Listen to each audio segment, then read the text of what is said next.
अच्छा जी, तो हमारे पास जो टॉपिक हम डिस्कस करने वाले हैं उसको हम कहते हैं थीम्स ऑफ हदीस का। तो उसके अंदर देखो, सबसे पहले ये अंडरस्टैंड कर लो कि आप लोगों ने P2 के अंदर पढ़ी हैं चैप्टर 1 के अंदर हदीसें। कितनी हदीसें पढ़ी हैं बेटा? आपने पढ़ी हैं 20 हदीस, राइट, चैप्टर 1 के अंदर। इस जो चैप्टर के अंदर आपने हदीस में पढ़ी हैं, इसी के बेस पर आपके पास चैप्टर 2 के अंदर क्वेश्चन आता है। ठीक है, क्वेश्चन 2 का मतलब चैप्टर 2 से आता है, और जो क्वेश्चन आता है उसका नाम होता है थीम्स, या थीम्स ऑफ हदीस। ठीक है, अच्छा, अब इस क्वेश्चन में क्या करना होता है, जैसा कि हमने डिस्कस किया कि दो तरह की हमारे पास थीम्स होती हैं, इंडिविजुअल एंड कम्युनल। वैसे इनका फर्दर ब्रेक डाउन भी हम कर सकते हैं, बट बेसिकली ये होती है। अब जो आपकी 20 हदीस हैं, इन हदीस को मैंने इनकी कैटेगरी यहाँ पे डिफाइन कर दी है स्टार्ट में, कि कौन सी हदीस इंडिविजुअल है, कौन सी कम्युनल है। हदीस 9 को मैंने इंडिविजुअल लिखा है, जबकि मार्क्स टीम में इन एग्जामिनर ने इसको कम्युनल में भी डिस्कस किया है, तो आप इसको देख सकते हैं। बाकी ये इसी के अकॉर्डिंग है। अब हम इसका क्वेश्चन डेवलप करेंगे। तो आपको पता है, क्योंकि ये क्वेश्चन नंबर 2 यानी चैप्टर 2 के अंदर आया है, तो जो पार्ट ए होगा वो 10 मार्कर होगा और पार्ट बी 4 मार्कर होगा। ठीक है, तो एग्जामिनर ने क्वेश्चन में कहा है, फ्रॉम द सेट हदीथ्स यू हैव स्टडीड। यहां तक की बात में अभी तक कोई क्वेश्चन नहीं पूछा। ठीक है, आगे क्वेश्चन बोलेगा, outline the prophet peace be upon him's teachings on the individual conduct of Muslims. Individual conduct का मतलब क्या है बेटे? इसका मतलब है कि ये इंडिविजुअल थीम है, सही है, कम्युनल थीम नहीं है। अच्छा, अभी हम कुछ क्वेश्चंस को सॉल्व करेंगे, तो फिर आपको ये टॉपिक 100% क्लियर हो जाएगा। अभी हम इसको इंट्रोड्यूस कर रहे हैं। अब इस क्वेश्चन का आंसर कैसे बनाना है, तो आपको पता है, सबसे पहले हम पैराग्राफिंग करेंगे। P1 आपने इंट्रोडक्शन बनाना है, और जो लास्ट पैरा आपके पास है वो आपने कंक्लूजन बनाना है। उसके अलावा आपके आंसर की जो मेन बॉडी होगी वो 4 पैराग्राफ्स होंगे, और 4 पैराग्राफ्स में आपने 4 हदीस को डिस्कस करना है। ठीक है, 4 पैराग्राफ में 4 हदीस को डिस्कस करना है। अच्छा, तो कैसे डिस्कस करेंगे ये अभी आगे बताऊंगा, पहले इंट्रो बनाते हैं। तो इंट्रोडक्टरी का पैराग्राफ देखो, हम इसमें बहुत सिंपल तरीके से सिर्फ एक ही बात डिस्कस कर रहे हैं। हम कह रहे हैं, many of the prophet Mohammad सल्लल्लाहु अलैहि वसल्लम हदीस आउटलाइन या इंस्ट्रक्ट्स या highlight, instruct, outline, highlight the individual conduct of Muslims. आपने एक सेंटेंस लिखा, और उसके बाद आपने डिस्कस किया ये वाली आपकी जो टॉपिक आप डिस्कस करने वाले उसका आपने नाम लिख दिया। तो फॉर इंस्टेंस ये देखो, striving in the way of Allah, judgement criteria of God, maintenance of Quran, test of this world life, ये आपने उठा के यहाँ पेश कर दिए। ठीक है, तो आपने बता दिया प्रॉफिट सल्लल्लाहु अलैहि वसल्लम ने इंडिविजुअल कंडक्ट के बारे में हमें गाइड किया है, और उसके बाद आपने क्या किया, नेम्स लिख दिए टॉपिक्स के। ठीक है, जैसे सर अक्सर इंट्रोडक्टरी पैराग्राफ में टॉपिक के नेम्स लिखवाते हैं, बिल्कुल उस तरीके से आपने लिख दिए। यहां तक का अंडरस्टूड हो गया आप लोगों को?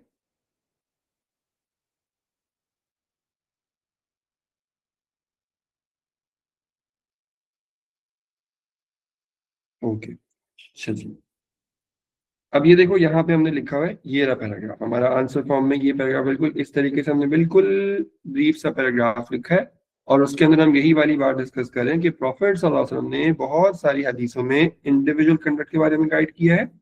और उसके बाद हमने कहा कि भाई, refer to obligatory duties, criteria of God for judgement of mankind, ठीक है, emphasises on the maintenance of Quran, इसी तरह test of this world life. तो यही वाली चीज मैंने ये लिखी हुई है आपके पास। ठीक है, चलो, अब इसके बाद पैराग्राफ 2, 3, 4, 5 जो आपके आंसर की मेन बॉडी है, इसको कैसे बनाना है, तो ये बहुत मुश्किल हो सकता था आपके लिए, लेकिन हमने इसको इजी कर दिया है। और इजी करने के लिए हमने इसका एक पैटर्न बनाया है। तो पैटर्न क्या है?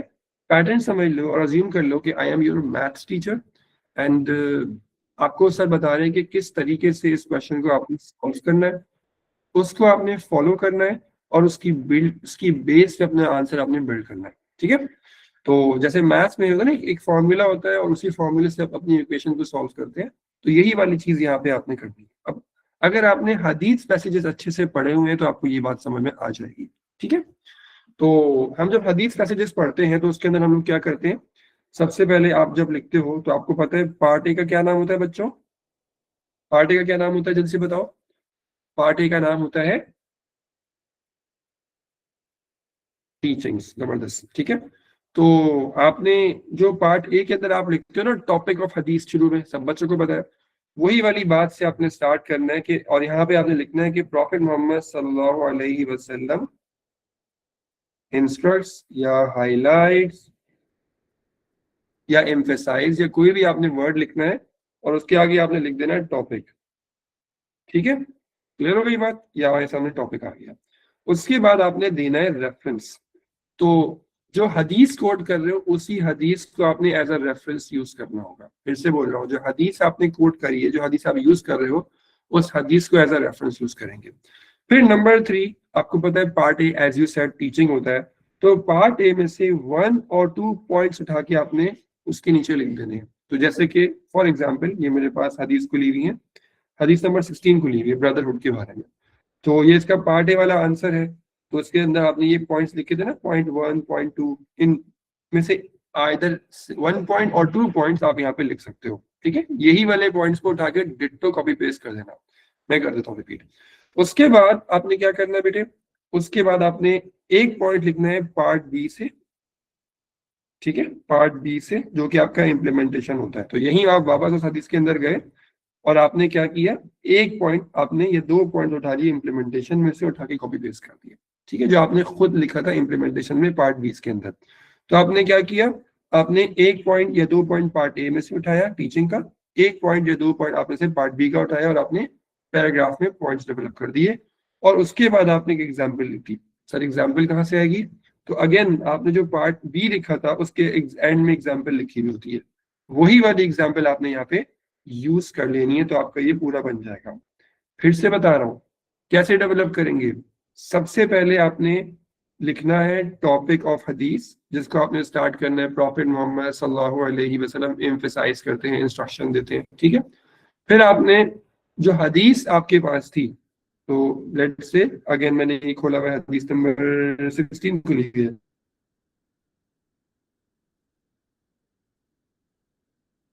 तो ये हदीस नंबर 16 क्या, ये हदीस नंबर 16 है ना, यही हदीस आपके लिए रेफरेंस बन जाएगी और इसको आपने एज अ रेफरेंस नोट करना है। ठीक है, तो आपने टॉपिक लिखा, फिर रेफरेंस लिखा, उसके बाद आपने एक पॉइंट उठाया पार्ट ए में से या 2 पॉइंट, और सिमिलरली एक या 2 पॉइंट आपने उठाए पार्ट बी में से। ठीक है, और उसके बाद आपने एग्जाम्पल लिखनी है जो पार्ट बी में लिखी हुई होती है, मेरे पास अभी स्टार्ट नहीं हुई है। ठीक है, तो इस तरीके से आपने अपना आंसर बिल्ड करना है। मुझे बता दें सबको पैटर्न समझ में आ गया बच्चा?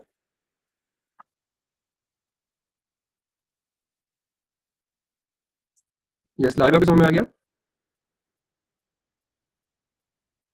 ठीक हो गया। हाँ भाई आयशा, और कौन सी इसको स्क्रीन नजर नहीं आ रही थी? सबको नजर आ रही है स्क्रीन में? मसला तो नहीं है किसी के पास? ओके, चलें। चलो अब इसको मैं एक काम करेंगे, अब इसका एक पैराग्राफ मैं आपको बना के दिखाता हूँ, और उस पैराग्राफ को बनाने के बाद आपके सारे के सारे इश्यूज इंशाल्लाह सॉर्ट हो जाएंगे। ठीक है, चलो। अब एक पैराग्राफ के लिए मैंने यहाँ जगह छोड़ दी थी कि मैं आप लोगों के साथ हूँ। तो आपने क्या करना है, मैंने आपके साथ उठाया, बेटा क्वेश्चन जो है वो टाइप कर दे, मैं देख लूंगा।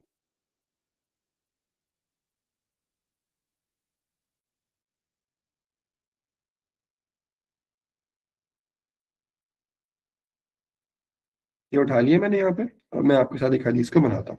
तो यहाँ पे हम लोग डिस्कस कर रहे हैं striving in the way of Allah सुब्हानहू व तआला। तो strive in the way of Allah सुब्हानहू व तआला कौन सी हदीस है, गाइड के लिए बता रहा हूँ। आप जाओगे, आप खोलोगे चार्ट, उस चार्ट के अंदर आप इसमें से सर्च करोगे।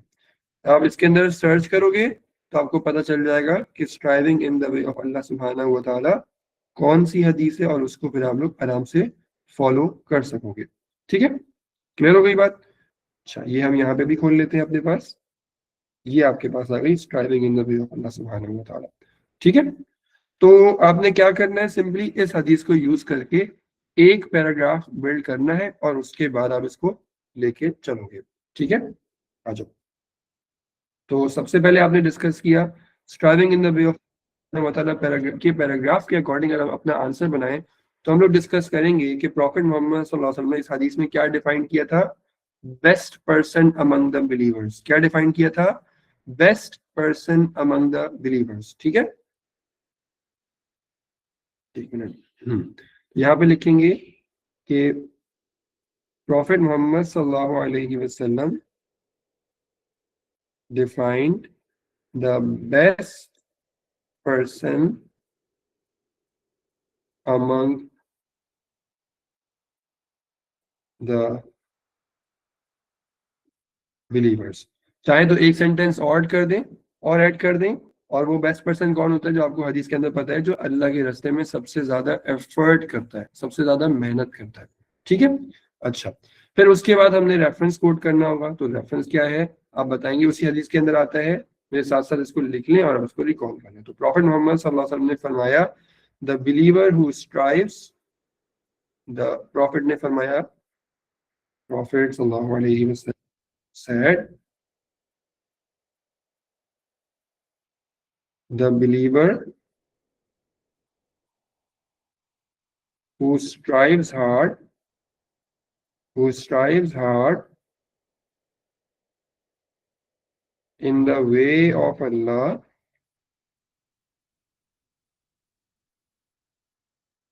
with his person and property, with his person and property,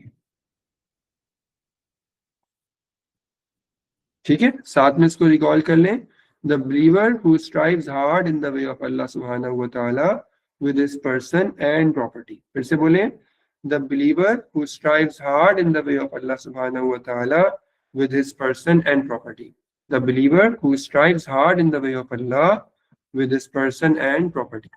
तो ये आपके लिए रेफरेंस के तौर पे आ गया। सारे बच्चे इसको साथ में लिख लें।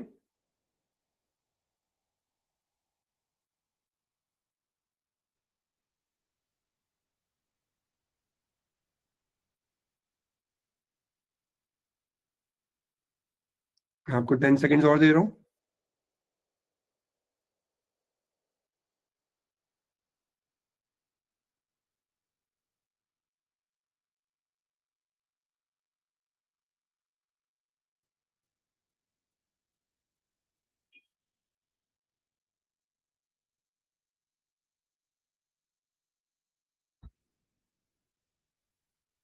ग्रेट, हो गया, वेरी गुड बच्चों। ये रेफरेंस इसी हदीस का है बेटा, यस। अच्छा, आपके क्वेश्चंस में देख लूँ उसके पहले कि मैं आगे जा सकूं।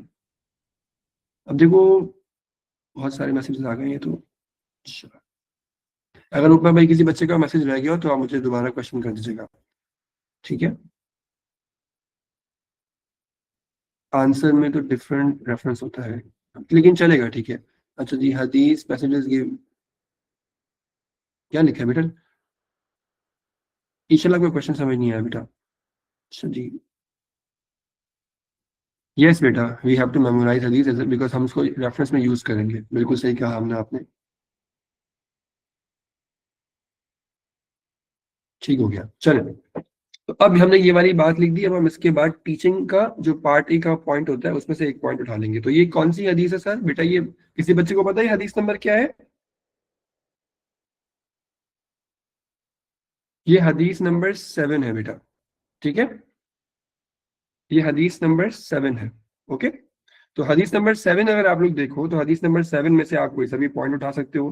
तो मिसाल के तौर पे हम यहाँ पे ये डिस्कस कर सकते हैं कि भाई हदीस हमें क्या बताती है। हदीस हमें बताती है, आपने डायरेक्टली आपके सामने, चलो इस तरह करता हूँ ताकि आपके लिए आसान हो जाए। आपने हदीस नंबर 7 खोली और हदीस नंबर 7 खोलने के बाद आपने उसके पॉइंट्स को स्टडी किया।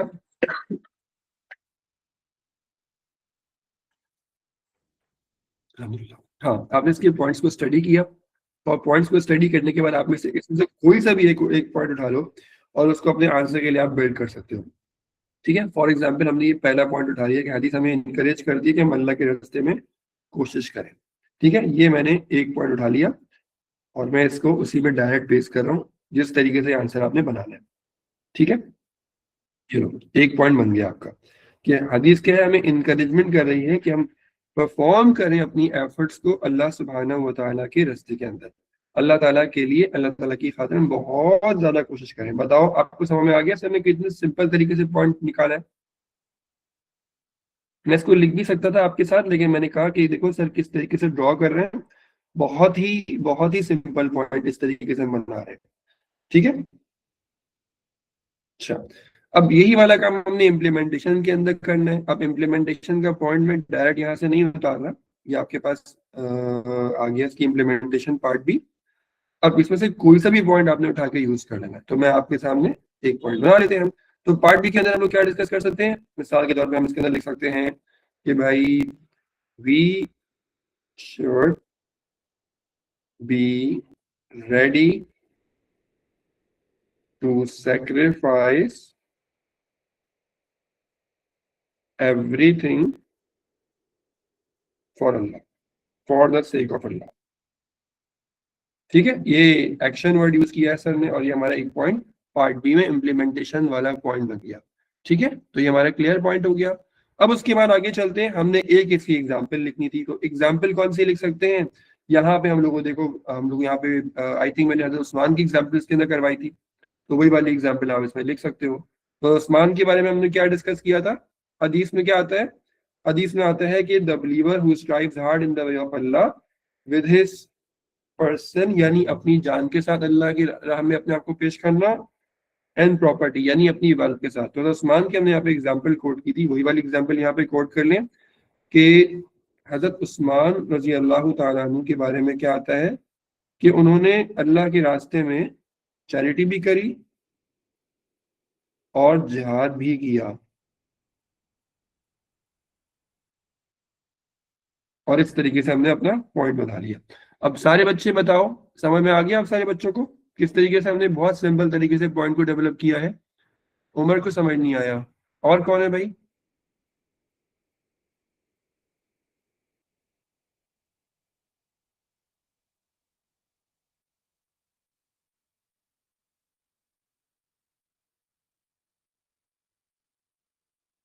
जी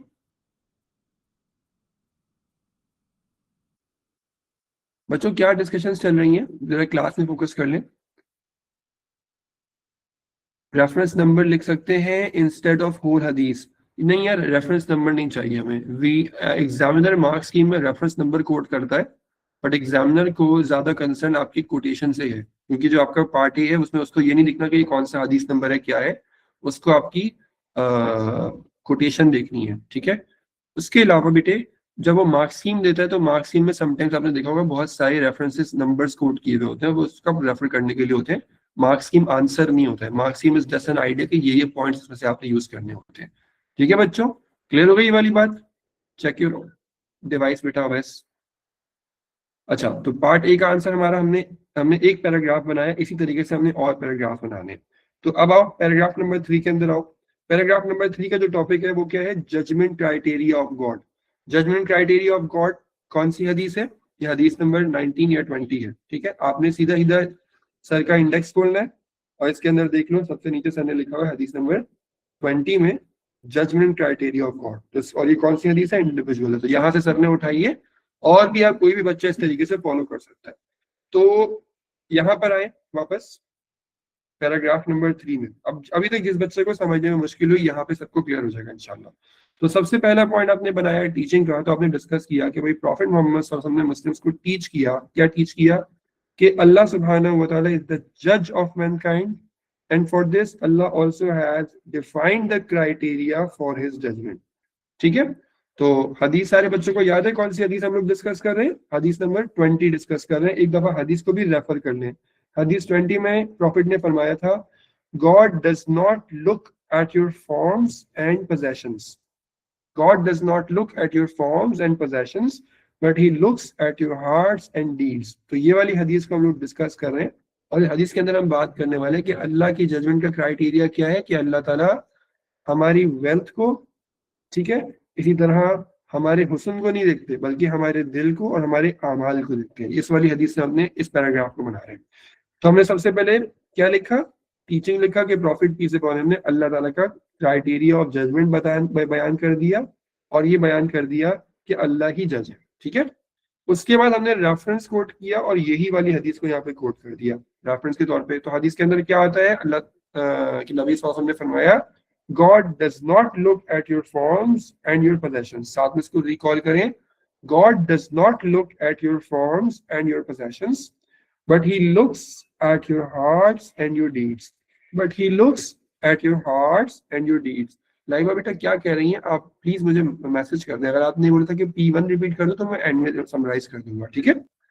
अच्छा, तो एक दफा इसको फिर से रिकॉल कर लें, God does not look at your forms and your possessions but he looks at your hearts and your deeds. ठीक है, तो हम लोगों ने बहुत सिंपल तरीके से हदीस कोट कर दी। उसके बाद आप लोगों ने एक पॉइंट टीचिंग से उठाना है, तो टीचिंग से जाके आप लोग देख सकते हैं, उसके अंदर हम लोग डिस्कस करेंगे कि भाई इस हदीस में हमें क्या पता चलता है। इस हदीस में importance of purity of intentions पता चलते हैं, क्योंकि अल्लाह ताला ने हमारी इंटेंशंस को देखना है, हार्ट मतलब नीयत, राइट। तो हमें importance of purity of intention पता चली। और इसका मतलब क्या है, इसका मतलब ये है, हदीस से हमें पता चलता है कि a good looking personality with bad intention is not acceptable to Allah सुब्हानहू व तआला। ठीक है, तो क्या होना चाहिए उसके लिए आप बताओगे। यही वाली बात मैंने यहाँ लिखी थी, एक दफा हम लिख देते हैं, एक दफा हटा देते हैं। सेम पॉइंट है तो मैं एक दफा काट देता हूँ, एक दफा लिखा देता हूँ, ठीक है। ये आ गया हमारे पास कि good looking personality with a bad heart, with a bad intention is not acceptable to Allah subhanahu wa ta'ala। और फिर हमने उसके बाद इम्प्लीमेंटेशन का एक पॉइंट उठा लिया, और उस पॉइंट में हमने क्या डिस्कस किया, we should keep our mind, we should keep ourselves and our mind, या अपने आप बताओगे कि are everything pure for Allah सुब्हानहू व तआला। और हमारी जो प्रायोरिटी होनी चाहिए वो क्या होनी चाहिए, वो होनी चाहिए कि हम अल्लाह सुब्हानहू व तआला को हैप्पी करेंगे। तो ये बात हम अपने माइंड में अच्छे से बिठा लें। इसको फिर से रिपीट कर रहा हूँ कि हमारे माइंड में ये बात क्लियर होनी चाहिए कि हमारी प्रायोरिटी हमेशा अल्लाह ताला को खुश करना होगी। और फिर हमारे पास एग्जाम्पल आ गई हजरत बिलाल की, जो कि बहुत ज्यादा हैंडसम नहीं थे, but because of his pure heart intention Allah ताला के बहुत ज्यादा करीब थे। अजान हो रही है, 1 मिनट का ब्रेक करेंगे, आप इसको लिख लें।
ठीक हो गया बेटे, तो ये आपका पैराग्राफ यहाँ पे कंप्लीट हो गया। और इसके हम चलते हैं पैराग्राफ 4 के ऊपर। सेम स्टाइल में हमने पैराग्राफ बनाना है। तो यहाँ पे देखो P4 के अंदर सबसे पहले हमने क्या लिखा, हम इसके अंदर बात करने वाले हैं मेंटेनेंस ऑफ कुरान की।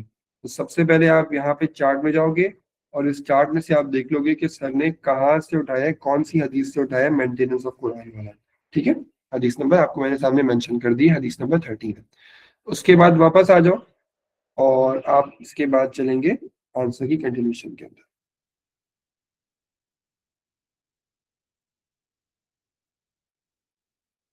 जी ओके, तो मेंटेनेंस ऑफ कुरान वाला आपके पास पैराग्राफ आ गया। और इसके अंदर हम लोग क्या डिस्कस करेंगे, टीचिंग। तो आप बताओगे प्रॉफिट मोहम्मद सल्लल्लाहु अलैहि वसल्लम ने एम्फेसाइज किया है, किस बात की एम्फेसाइज किया sir, importance of understanding and reading Quran, या इंपॉर्टेंस ऑफ मेमोराइजिंग कुरान, जो आपको ठीक लगे। ठीक है, एक बात। दूसरी बात, फिर हम कहा कि भाई रेफरेंस, तो हमने यही वाली हदीस को यहाँ पे कोट कर दिया, सर ने पूरी लिखी है, बट अगर आप यहाँ तक लिख दो तो भी फाइन है। कि he who studies the Quran is like the owner of the third camels. इतनी भी लिख दो तब भी ठीक है, बट कोड जरूर करेंगे। तो हदीस को साथ में रिकॉल कर लें, he who studies the Quran is like the owner of the third camels. फिर से बोलो, he who studies Quran is like the owner of the third camels. ठीक है, तो हम लोगों ने इस तरीके से यहाँ पे हदीस को कोट कर दिया। फिर हमने पार्ट ए को डिस्कस करना है। पार्ट ए का हमने यानी कि टीचिंग में से एक पॉइंट उठाएंगे। तो आप बताओगे इस हदीस के पार्ट ए में डिस्कशन हमने की थी, हदीस में जाके देखना कि जिस तरीके से एक कैमल को नीड होती है कि उसे मेंटेन किया जाए, उसको लुक आफ्टर किया जाए, उस तरीके से कुरान को भी नीड है कि कुरान को भी मेंटेन किया जाए, कुरान को भी पढ़ा जाए, कुरान को भी फॉलो किया जाए। ठीक है, तो हम लोगों ने इसका पार्ट ए से एक पॉइंट उठा लिया। फिर इसी तरह हम पार्ट बी में गए, इम्प्लीमेंटेशन, वहां से भी हमने एक पॉइंट उठाना है। तो हमने एक पॉइंट क्या उठाया कि हमें क्या करना चाहिए, we should read, understand, apply and promote the teachings of Quran, teachings of Quran.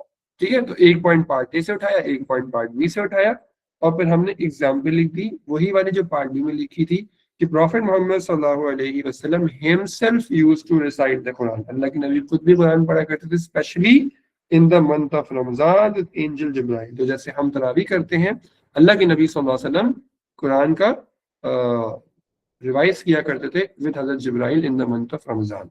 तो बच्चों बताओ भाई, समझ में आ गया सबको पैराग्राफ किस तरह से बन रहा है, क्या पैराग्राफ बन रहे हैं? उमर, आपको क्लियर हो गया बेटे?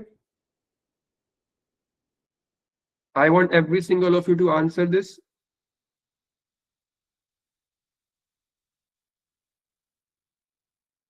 उमर, क्या प्रॉब्लम है बेटा? थोड़ा सा जरा मुझे क्लियर कर दें, ताकि आपको अगर कोई क्लियर क्वेश्चन है तो आप मुझे बता दें, ताकि मैं उसको एड्रेस कर सकूं। यस बेटा, आपको इसकी रिकॉर्डिंग मिल जाएगी जी। ठीक है, अब एक पैराग्राफ आप बनाएंगे। ठीक है, तो एक पैराग्राफ पे आते हैं। ये आ गया हमारे पास पैराग्राफ नंबर 5, और इसका मैंने टॉपिक रखा है test of this worldly life. ये शायद हदीस नंबर 19 थी, और हदीस नंबर 19 एग्जैक्टली। मैं आपको एक दफा हदीस दिखा देता हूँ, आपको देखना है और फिर आपने आंसर बिल्ड करना है। Very good Maryam. तो ये हमने खोल लिया हमारे पास हदीस नंबर 19। आपने कहाँ पढ़ी थी? आपने इसको खोला, ये आ गई हदीस नंबर 19। तो हदीस नंबर 19 क्या है, एक दफा रिकॉल कर लो। The world is the believers prison and the unbelievers paradise. ठीक है, तो ये आपके सामने हदीस थी, इसकी थोड़े टाइम पहले ही आपने इसको स्टडी किया था। इससे अब आपने पार्ट ए का आंसर डेवलप करना है। तो जल्दी जल्दी बताओ बेटा, टीचिंग में क्या लिखेंगे? हाँ भाई, टीचिंग में क्या पॉइंट आएगा? श्योर उमर, कोई मसला नहीं जी। टीचिंग में क्या लिखेंगे बच्चों, जल्दी जल्दी बता दें।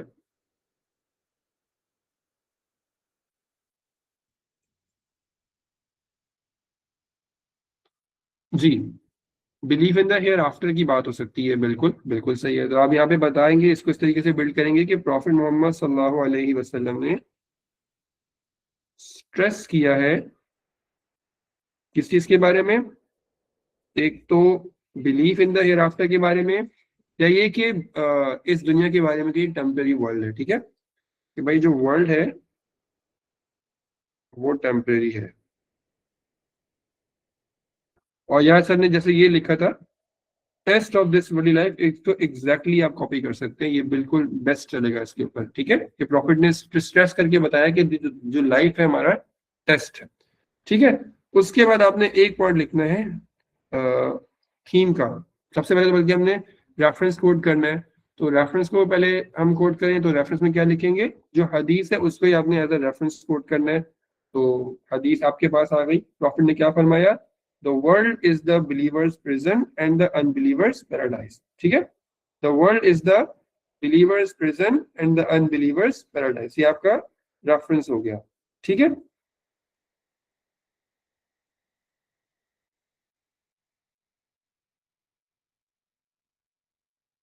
ये तो नहीं करेगा हमारे साथ काम, चलो इसको छोड़ दो। हमने यहाँ पे रेफरेंस रिकॉल कर दिया, the world is the believers prison and the unbelievers paradise. ये पैराग्राफ आपने बना लिया। उसके बाद एक पॉइंट आपने पार्ट ए का लिखना है। ये सारे बच्चे साथ में साथ बना लें, ठीक है। The world is the believers prison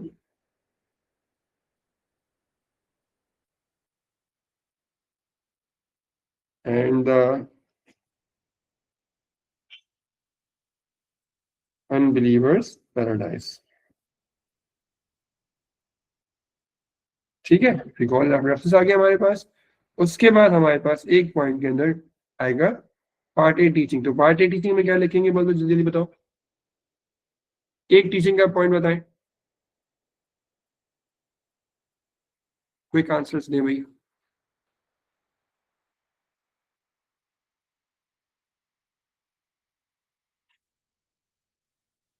Hereafter is more better than this world. Okay. Spend our lives as Allah's slaves। जबरदस्त। तो हमने एक उठा लिया यहाँ से पॉइंट, और हमने इसमें क्या लिखा। अब मैं ये वाला पॉइंट लिख रहा हूँ, बताओ पार्ट बी वाले पॉइंट में क्या लिखोगे, एक पॉइंट इम्प्लीमेंटेशन का बता दो। तो आप बताएंगे हदीस हमें इंस्ट्रक्शंस मिलते हैं, और वो क्या मिलते हैं, एक या तो आप ये डिस्कस कर सकते हैं कि बहुत नीचे चला गया आपके मैसेजेस। इंस्ट्रक्शन में क्या लिख सकते हैं कि भाई जो वर्ल्डली लाइफ है वो टेम्परेरी है, या वो हमारी नॉट डेस्टिनेशन। ठीक है, डेस्टिनेशन नहीं है, बल्कि जो डेस्टिनेशन है वो क्या है, हेयर आफ्टर में है। डेस्टिनेशन क्या है हमारी, हेयर आफ्टर में है। हमने एक रैंडम पॉइंट लिख लिया। उसके बाद हम इम्प्लीमेंटेशन के पॉइंट्स बहुत सारे आ गए हमारे पास। हमने क्या क्या लिखा है इसके अंदर, जबरदस्त। वी विल बी रिवॉर्डेड और पनिश विद हेल और heaven depending on our deeds. जबरदस्त पॉइंट हो गया, ये हमने और हदीस में भी यूज किया हुआ है, जबरदस्त हो गया। ठीक है, life is test so struggle to do best deeds, ये वाला पॉइंट भी ठीक हो गया।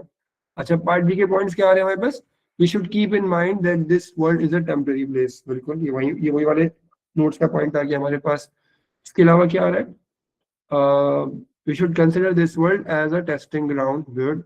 We will be rewarded or punished with hell or heaven depending on our actions, good. Stay away, we should stay away from haram things, very good.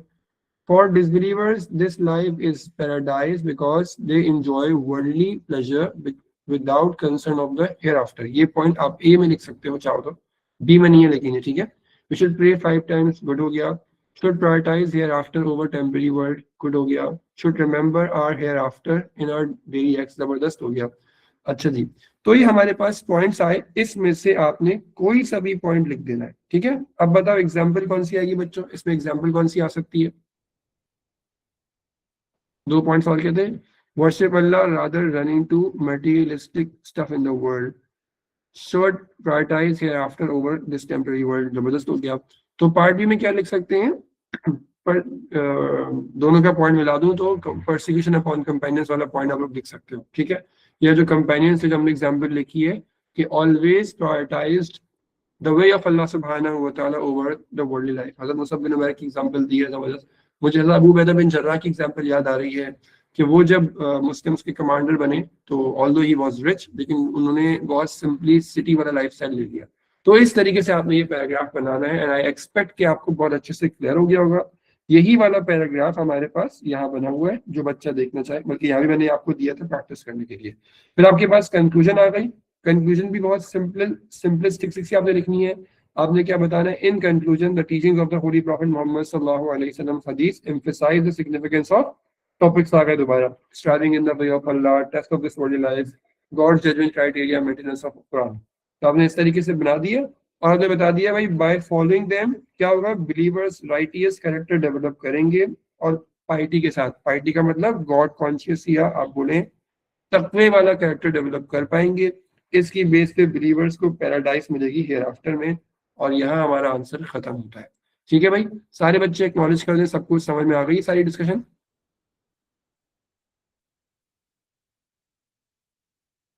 Sir, is this format the same और the communal conduct of, yes exactly absolutely same format use कर रहे होंगे communal teachings के लिए भी, ठीक है, exactly same pattern use करेंगे, इतना सा भी चेंज नहीं करेंगे उसको। अब बताओ कितना इजी पैटर्न है, लेकिन this pattern will become easier if you practice it, and if you don't practice this तो बेटा क्लास लेके तो एग्जाम नहीं दे सकते आप। अब सर वो हमें समझ में आ गया, अब हम एग्जाम देने जा रहे हैं, बेटा प्रैक्टिस जरूर करना, अच्छे से प्रैक्टिस करना, so that you will do it in a best way, ठीक है। तो अब आपको एक और क्वेश्चन दिखा देते हैं जो कि हमारे पास कम्युनल वाला है। ये आगे आपके पास एग्जामिनर ने दिया है, referring to the said hadiths, write about the benefits to the community of following the Prophet Muhammad sallallahu alaihi wasallam's guidance।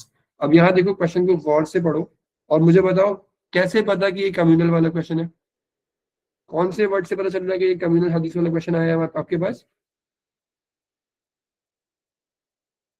Community, exactly community, clearly question बता रहा है बेनिफिट्स टू द कम्युनिटी की discussion हो रही, तो individuals की बात नहीं हो रही। उस वाले क्वेश्चन में सिर्फ आपको समझा रहा हूँ, उस वाले क्वेश्चन में क्या लिखा हुआ था, उस वाले क्वेश्चन में लिखा हुआ था profits teachings on the individual conduct. अब देखो यू कैन क्लियरली डिफरेंशिएट कि कौन से क्वेश्चन में क्या बात हुई है, या क्लियरली बताया हुआ इंडिविजुअल कंडक्ट ऑफ मुस्लिम्स और वहां लिखा हुआ कम्युनिटी। तो क्वेश्चन पढ़ के थोड़ी सी अकल इस्तेमाल करके समझ में आ जाएगा क्या बात हुई है। अब यहाँ सर ने सेम काम किया, P1 इंट्रोडक्शन का आ गया आपके पास, फिर 4 पैराग्राफ्स आ गए मेन बॉडी के, और सर ने 4 हदीसें उठा ली कम्युनल डिस्कशन वाली, और एक कंक्लूजन आ गई। सेम तरीके से हमने आंसर लिखा, आपने क्या लिखा, मैनी ऑफ द प्रॉफिट्स हदीस outline communal conduct of Muslims. इस आंसर के इस पैराग्राफ में सिर्फ एक वर्ड चेंज है, दैट इज कम्युनल। वहां लिखा हुआ था इंडिविजुअल, यहाँ लिखा हुआ है कम्युनल। देखो समझाने के लिए आपको खोल के दिखा रहा हूँ, यहाँ क्या लिखा था हमने, इंडिविजुअल कंडक्ट ऑफ मुस्लिम्स, ठीक है, और फिर पैराग्राफ नेम्स, और हमने कहा भाई सेम टू सेम तरीके से हमने पूरा आंसर बिल्ड किया है, और यहाँ हमने लिखा ये वाली हदीसों को डिस्कस कर दिया, पूरा सेम है, ठीक है, सिर्फ एक वर्ड हमने चेंज किया है यहाँ पे, और वो वर्ड कौन सा है, कम्युनल, ठीक है। उसके बाद आगे आ जाओ, तो आपने अब पैराग्राफ कैसे बनाना है, एग्जैक्टली सेम तरीके से बनाना है। तो एक पैराग्राफ अगर हम यहाँ पे डिस्कस कर लें, तो कौन सी हम हदीस डिस्कस कर रहे हैं, मुस्लिम उम्मा as a single unit. Again chart में देखेंगे कि ये कौन सी हदीस है, और उसके बाद आपने इसको फॉलो करना है, पढ़ना है।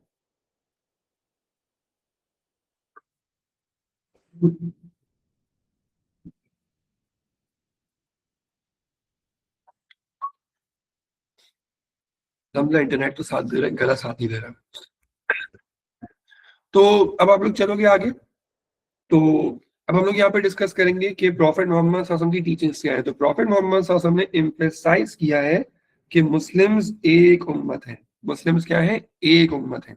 अच्छा जी, फिर रेफरेंस आ गया, और ये आपके सामने हदीस आ गई, मैंने जो कोट की हुई थी, आपने उसको उसी तरीके से रिकॉल करनी है।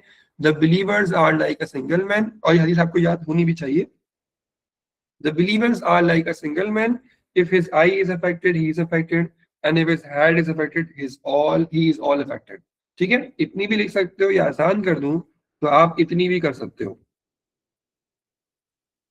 इतनी भी लिख दोगे ना, रेफर कर दोगे, एग्जामिनर बोलेगा हाँ रेफरेंस हो गया, लेकिन कोटेशन जरूर डालना, ठीक है, यानी कि डालना जरूर, भले थोड़ी सी लिख दो, उससे बेहतर है यहाँ तक लिख दो, बट वरना उतना पार्ट तो हमने लिख ही देना। तो प्रॉफिट ने क्या फरमाया, the believers are like a single man. ये हमने अपने कुरानिक पैसेजेस में कोट भी किया है इसको, बल्कि वो कुरान की आयत पे कोट किया हुआ है, ठीक है। तो ये आपके पास आ गई, फिर आपने एक पॉइंट उठा लिया टीचिंग से, आपने डिस्कस कर दिया कि भाई ये हदीस क्या कर रही है, रिजेक्शन कर रही है all sorts of division in the Muslim उम्मा, चाहे वो सेक्टेरियनिज्म हो, नेशनलिज्म हो, कास्ट की बेस पर हो, लैंग्वेज की बेस पर हो, ठीक है। और उसके बाद हम डिस्कस करेंगे कि भाई हमें इस हदीस से गाइडेंस मिलती है और इंकरेजमेंट मिलती है कि हम पेन फील करें अपने मुस्लिम ब्रदर्स का। इसी की बेस पे आपने इम्प्लीमेंटेशन वाला पॉइंट भी लिखना है, और इसमें क्या डिस्कस करोगे, we should stand against the dividers of the उम्मा। ये सेम पॉइंट हमने अपनी हदीस में से यूज किया जो पढ़ी थी, और फिर हमने एग्जाम्पल लिख दी प्रॉफिट मोहम्मद सल्लल्लाहु अलैहि वसल्लम की, कि प्रॉफिट मोहम्मद सल्लल्लाहु अलैहि वसल्लम never ever ever ever ignored the evil happening around his society, around him, ठीक है। तो ये आपने इसका पॉइंट डेवलप कर लिया, और आपने बहुत हंसते खेलते मजे से पैराग्राफ बना लिया। आ गया समझ में सारे बच्चों, बता दो।